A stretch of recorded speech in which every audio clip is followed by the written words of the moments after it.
Hi there, Jared here.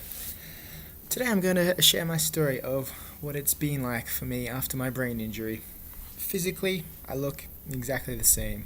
I have a tiny scar on my leg, about the size of my pinky fingernail, but inside my head feels completely different. It feels like my brain has been replaced with a different one. So since my injury, my life has become a rotation of doctors, occupational therapists, an ear, nose and throat specialist, a psychologist, a neurosurgeon, and a urologist. I feel like I have come so far in the last 3 months and have had a taste for what lies ahead of me after a brain injury. It has been the scariest time of my life, mostly because each day is unknown. I have had to end a job that I loved because I could not complete tasks that I have done each day for the last 3 years, in different schools, across different systems, in different countries. I have sat in my bed, terrified with fear, so badly that I was shaking and ended up in tears for hours instead of enjoying my mother's 60th party with friends and family. The fear of my brain being flooded with too much information is scarier than standing in front of a full barbecue gas bottle on fire. I know this because the two things happened 2 days apart from each other. To me, standing close to a gas bottle and not knowing when it was going to explode was the easier one to get through. The first most intense time my brain became flooded with overwhelmingness was when I was happily recording my activities on a Monday afternoon. I felt this overwhelming feeling hit me with the force of a truck. I thought there was no reason why I should be overwhelmed, as I had had an easy, resting day, doing what I had done many times before. Panic and fear started to set in, and I was terrified, frustrated, and was so pissed off that I hit my desk so many times. As tears started to roll down my face, I wondered what was happening to me, as this is not me and I have no idea what is happening. It's times like these where it feels like someone else's brain is inside my body. When things like this happen, it feels like a shark is grabbing me while I'm swimming in the ocean and dragging me under the water. I cannot breathe. As I scream for help, no one can hear me. This was all due to my brain being flooded and with more information than it could handle at the time. To paint a picture of what that looks like, I was sitting at my desk with some quiet music playing, writing about my great afternoon after hanging out with a friend. Those 3 things have been the biggest, most terrifying moments in my life, and I grew up being the youngest of 4 children, so I had to endure all of them learning to drive whilst sitting in the back, hanging on for dear life every time they took control of the car. In perspective of things, that would definitely be number 4. Yes, Renee, Elise, and Brett, it was that bad. I have discovered that a brain injury is such a unique experience, and these last 3 months I have felt like a totally different person. I have also realized that I am one of the lucky ones. My saving grace is that the part of my brain which controls my language was not touched. I believe making such a good recovery has been doable because I am able to understand and articulate everything that has and is happening to me. In the early days, my taste was a little different, as I craved things that I never once did. My skin was so sensitive to touch.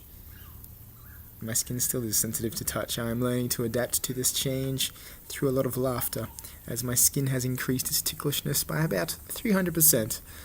There has been a few occasions where touching water will leave me in tears of laughter because it tickles my hands so much. It's strange and a little hilarious. My hearing is quite sensitive. Noises and sounds that never used to bother me can drive me insane if I hear them. Being in busy places is very hard, as the noise and busyness becomes very overwhelming. Bright lights hurt and is one thing that brings on my headaches. I cannot remember a day that I have not had a headache. These bad boys vary from a 2 out of 10 up to a 10 out of 10 on the pain scale.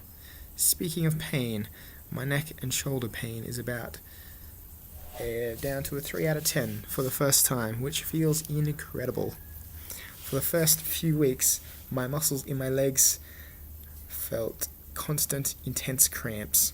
After weeks of exercises and daily walks, the pain slowly disappeared as I was able to have full movement without pain, something that seemed like a dream.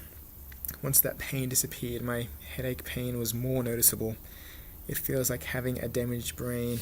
It cannot focus on as much as it used to before my injury. When people ask me how my memory is, I always have a little chuckle to myself, as my short-term memory is quite impaired and at times non-existent. My life revolves around notes and lists, more so than usual, to get anything done. I've been having a conversation with someone, and this happened to many people, and I would have no idea what they are talking about mid-sentence due to me forgetting. When you look on the funny side of memory loss, there are two seriously amusing things about it. Unfortunately, I cannot for the life of me remember what they are. My processing information levels have dropped massively. Some days it is impossible to understand TV, to read, even to keep my eyes open and listen to someone talk. These are my bad days, which are hard to get through. But every time I get through a bad day, I feel a sense of accomplishment inside myself. On a good day, I just need to be careful. I plan out my day very specifically, keeping in mind any activity is a lot of work and it takes longer than it used to process that information, just so that I don't overdo it. I am learning to integrate constant breaks when doing everything. This allows my brain to have a rest, and then I am able to keep going. It is one way that I can, to a certain point, handle my fatigue and headaches and sensory issues.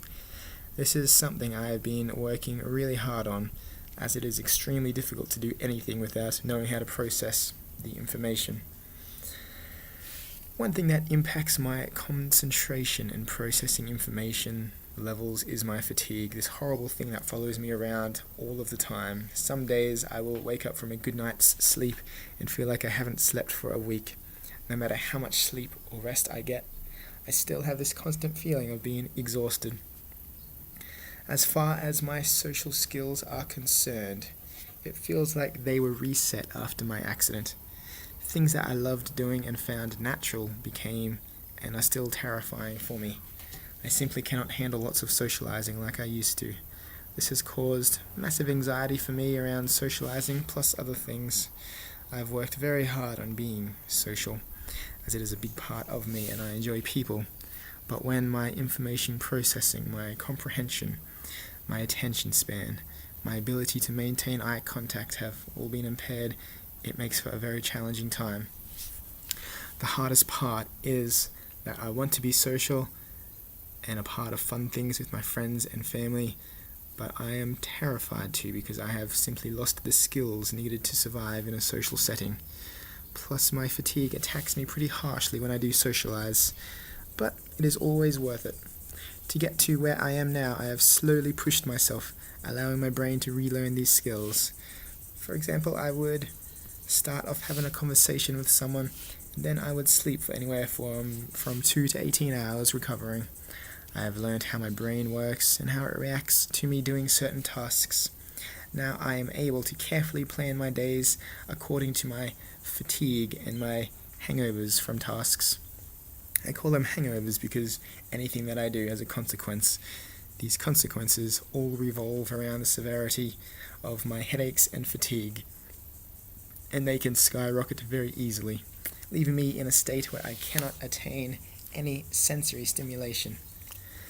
It takes determination, patience, frustration, and many tears to retrain the brain to learn these things.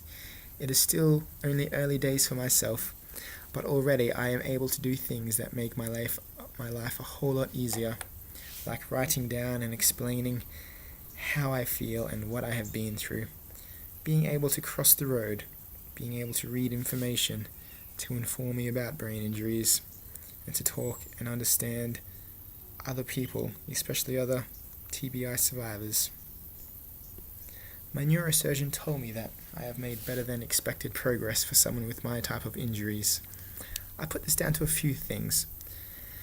Having a fair amount of resilience built up already and being able to use those skills.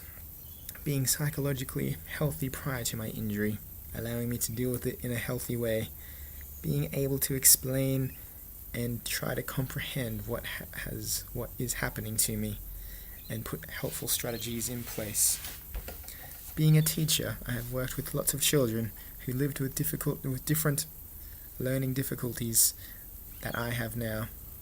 So it has been fascinating to experiencing them, giving me a whole new outlook on everything, and also that I have been able to use strategies for myself that I have helped others put in place before. Having great support helps a lot as well.